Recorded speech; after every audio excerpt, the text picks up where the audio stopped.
warm welcome to all the viewers of India Today. I'm Smita Sharma. You're watching this broadcast from Washington, D.C. in America. On 8th of November, Americans will elect its new leader who will shape up the future, the economy, the geostrategy and foreign policy of this superpower nation. The big question, who will win this race, which is not just the race for White House, but the race for America.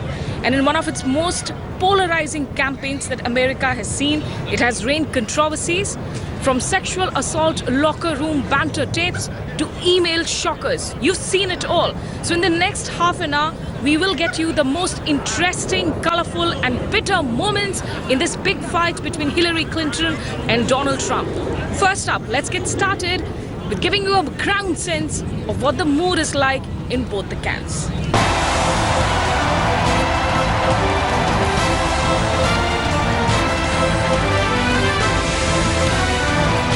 Why do I support Hillary? I support her because she stands for all of the core values of the people of America.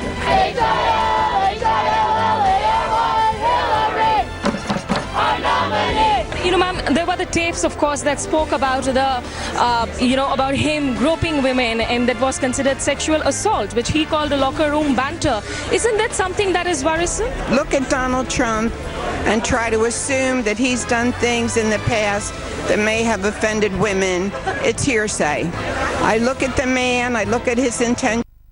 I know he has a heart. He accepted those remarks. He accepted them in what way? I'm not proud of it. I apologize to my family. I apologize to the American people. Yes, he accepted some of those remarks. And in doing so, he looked back at those remarks and said, I am sorry. He did apologize. Together we are going to say loudly and clearly, no, Trump is not getting away with it. I'm not too confident this election is going to be close. Election is not based on number of popular vote. It's about electoral vote, right? Electoral states. And we have enough states, and I have no doubt that Mr. Clinton is going to win. Some may have doubted us, but we never doubted each other. What people understand, what the American people understand, is that Hillary Clinton would be a disaster for this country and just a continuation of the status quo of Barack Obama. That's not what the nation needs. The nation wants change. Donald Trump and Mike Pence are change. Has she made mistakes? Of course, so have I. There's nobody in the public arena over the course of 30 years that doesn't make some. But she is a fundamentally good and decent person who knows what she's doing and will be an outstanding president. People throughout the United States have made a statement. It's about the people. The people are ready for change. And Donald Trump and Mike Pence can do that for the hardworking American people. She is in this race for us. She's in this for our families, for our kids, for our shared future. Dr. Carson, what is it that makes you believe in Donald Trump? Well, I believe that he's a patriot, that he loves this country, and he understands, like many of us do, that the road that we're on is going to lead to destruction. We have a great country. We have great people. And these people want to see America be great again. That's what they want. Right now, what is key for me is the college experience for everyone. I would like for everybody to be able to go to college and to have that experience and also the financial support to go. And I believe that Hillary really stands by that, and she stands by youth in general, just with their education and with their experiences. One of the biggest problems has been that the Republican, in fact, camp did not come across as united. Do you think that is changing? We're all united now. Everybody, as Governor Pence said, Republicans are coming home and Democrats and independents are taking a second look at Trump because they understand what needs to be done to get this country back on track. We will make America strong again. With such a close contest at the moment, are you confident that you'll get to see President Donald Trump? We will make America proud again. I am definitely positive. His ideas, his reaching out to everyone, and the working class is what is really important. And we will make America great again. Great for America! So for the last many months, as the fierce election campaign played out, Donald Trump and Hillary Clinton battled it out, not just during the presidential TV debates or during campaign rallies, but also at the merchandise stores. Here's a special report. From t-shirts to caps to bottle openers to banknotes, the bitter rivalry is well reflected, though Trump seems to have an edge. We have Hillary, and as you can see, we have Hillary masks, and we have Hillary's hairstyle and all that stuff. So that's kind of pretty much not selling that much, but yeah, people do like them a lot. Trump's one, they're all sold out. Yeah, people do like Trump a lot. I don't know how, why, but yeah. These merchandise have been flaunted by supporters of both leaders during the campaign. And shopkeepers hope that before America casts its final ballot on 8th November, the products would have helped them earn some moolah. Trump's wigs were hotcakes initially, but Hillary's hairstyle and masks now find more interest. Yeah, they are really interested is because, you know, they're selling a lot, but we actually sell more than Hillary, like a t-shirt Donald Trump. So Donald Trump t-shirts seem to be more popular? Yeah, exactly. And they're popular with young people or old people? Oh, old people, like all kind of people like it. But perhaps election fatigue has set in after a polarizing race that continues to be controversial, and the products, though on sale, are hardly attracting takers now. Traditionally, New York is a blue state leaning towards the Democrats. But the successful multi-billionaire Donald Trump in a way epitomizes the very glamour, glitz and spirit of New York. So clearly, while Donald Trump's wigs, t-shirts seem to be outselling those of Hillary Clinton's at the merchandise stores, question is, will New Yorkers also swing the Republican way? Right behind me, White House in Washington, D.C. is preparing to welcome its new resident of at least 4 years. Meanwhile, Big Apple has a new selfie spot. New Yorkers and tourists are thronging not the Times Square, but the Trump Towers.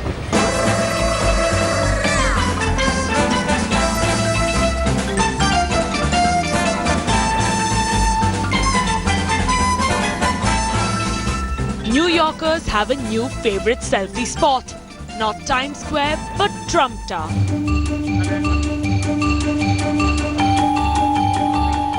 With elections just round the corner in the United States, locals and visitors alike are curious to catch a glimpse of and click a selfie at the iconic Trump Tower on 5th Avenue. His fans rally outside the building to show their support for the man who built it. We are 5,000 volunteers, more than 5,000 volunteers, no payment, nothing, just volunteers support Trump. I put in like lots of hours a day. I go to the call center downstairs, make phone calls to voters in swing states and battleground states. I also help organize rallies.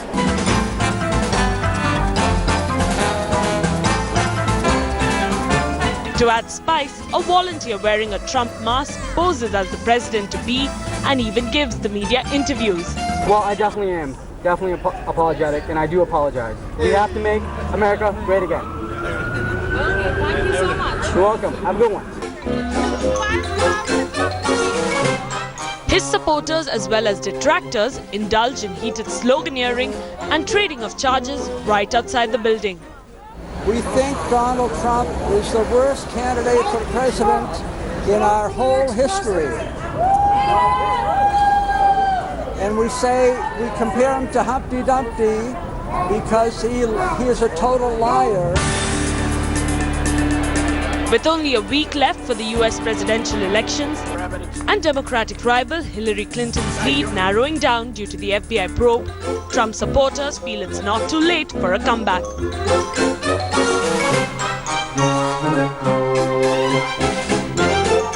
With White House bracing for a neck-and-neck contest. The question is, who will the young and the educated vote for, and what are the key issues top of their mind?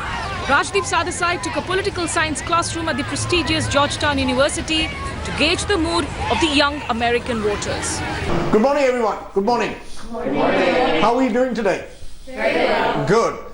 Because I am putting you through an exercise as a focus group. The presidential debates are over and the focus is now on voting day.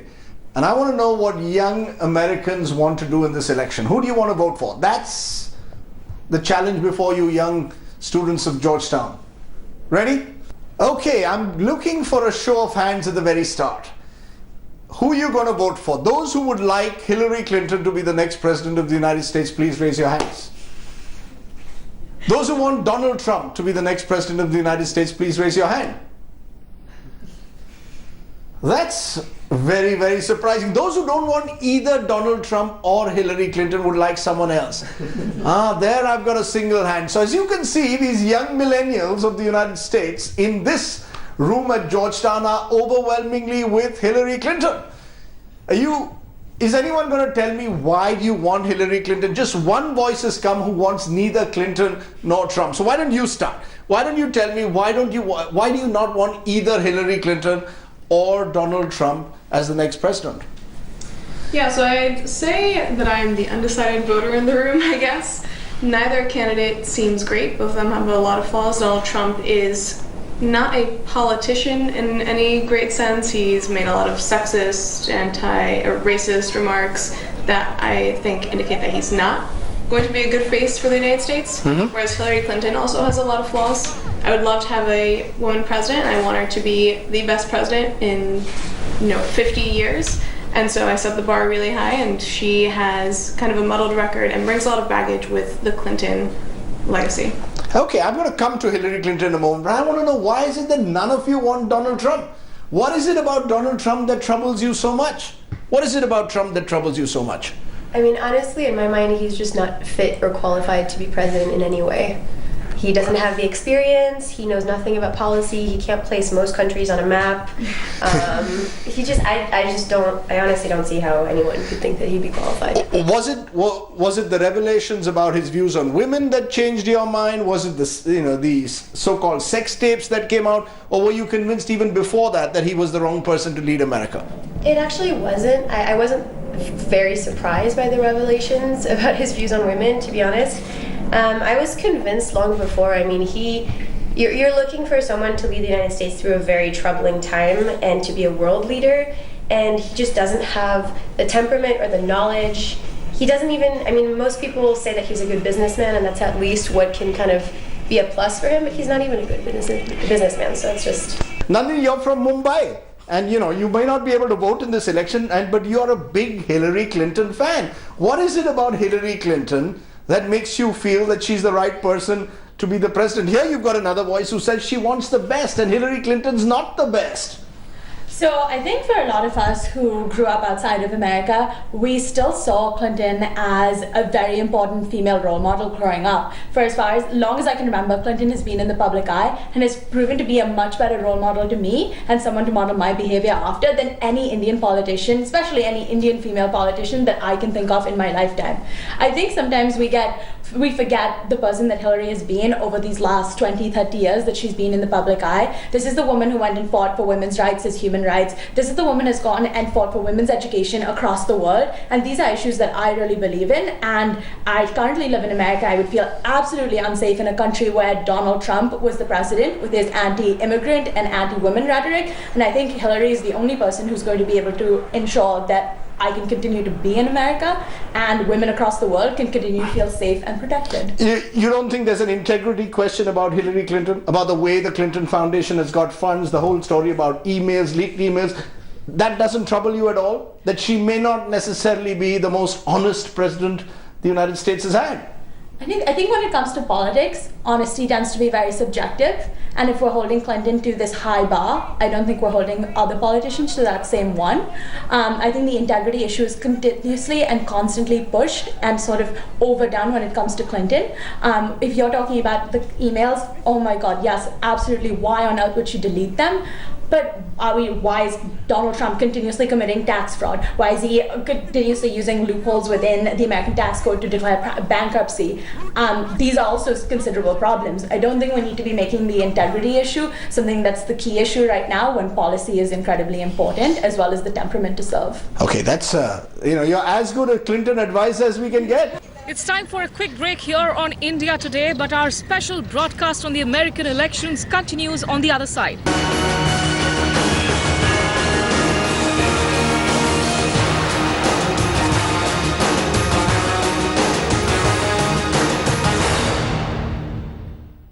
Welcome back. You're watching a special broadcast on the race for America on India Today. I'm Smita Sharma.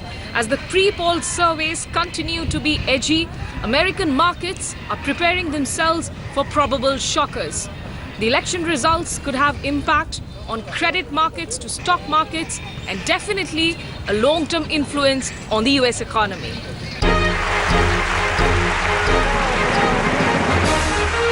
Who will be the next US president?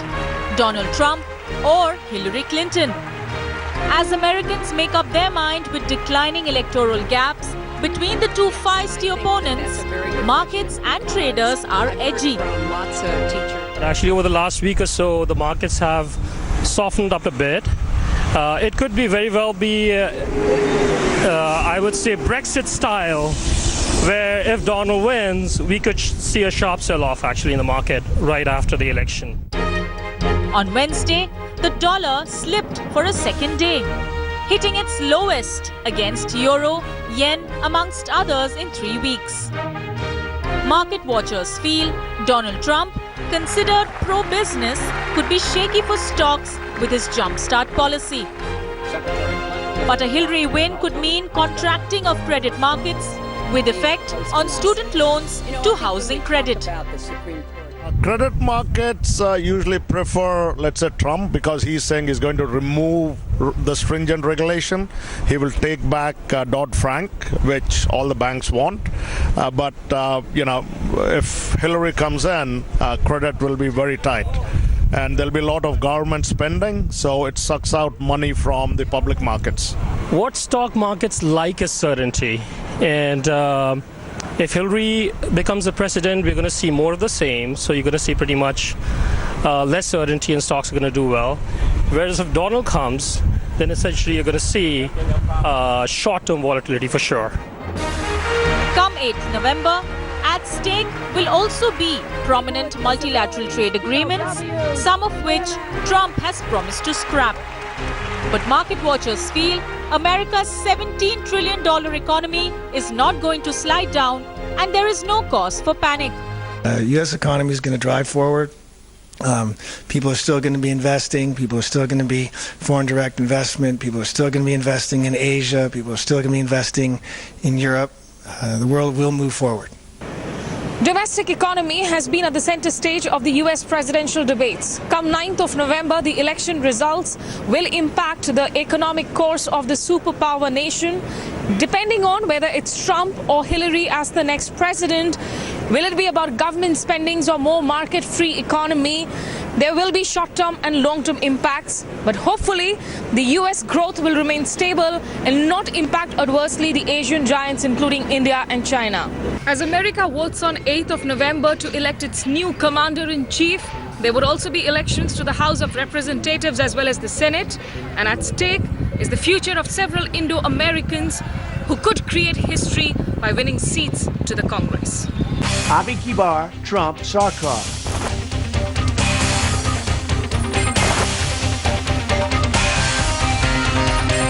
Recognition of the Indo-American community at the highest political level in a highly polarized election season. A presidential race with several Indians vying for the Congress. 30-year-old Jacob, born in Kerala, came to the US as a 6-month-old baby. A social worker, Peter is now contesting as a Democrat from New Jersey to enter the House of Representatives. I still identify closely with the country I was born in India. I consider myself having Indian soul but an American heart and mind. Indians, considered one of the most industrious and richest in the United States, have largely stayed under the political radar. But the community is now flexing its political muscle.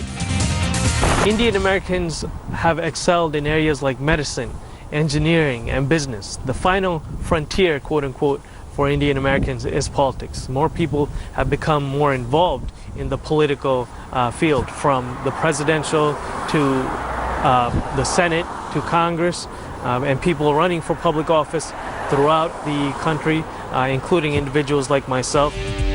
It was in the 50s when Dilip Singh Sondh became the first Indo-American to be elected to the House of Representatives. Nearly 5 decades later, Bobby Jindal was elected to the Congress and later became the governor of Louisiana. Despite the rise of the Indian American community, politics has been an uphill task. And Peter Jacobs' family supports him in this electoral mission. Is he working very hard? Yeah, he is a very hard working. So I'm happy, my family very happy, and always everybody happy. Among other Indo-Americans, Ami Behra, the lone Indian origin congressman from California, is running for the post again. Democrat Arun Khanna is also trying his luck from California, while 51-year-old Pramila Jayapal of Seattle could become the first Indian American woman legislator in the House. Also running for the Senate are Raja Krishnamurthy from Chicago and 51-year-old Kamala Harris, Attorney General of California and considered a close confidant of Barack Obama. We will continue to get you all the updates in the race for America here on India Today. For now, it's a goodbye from Washington, D.C.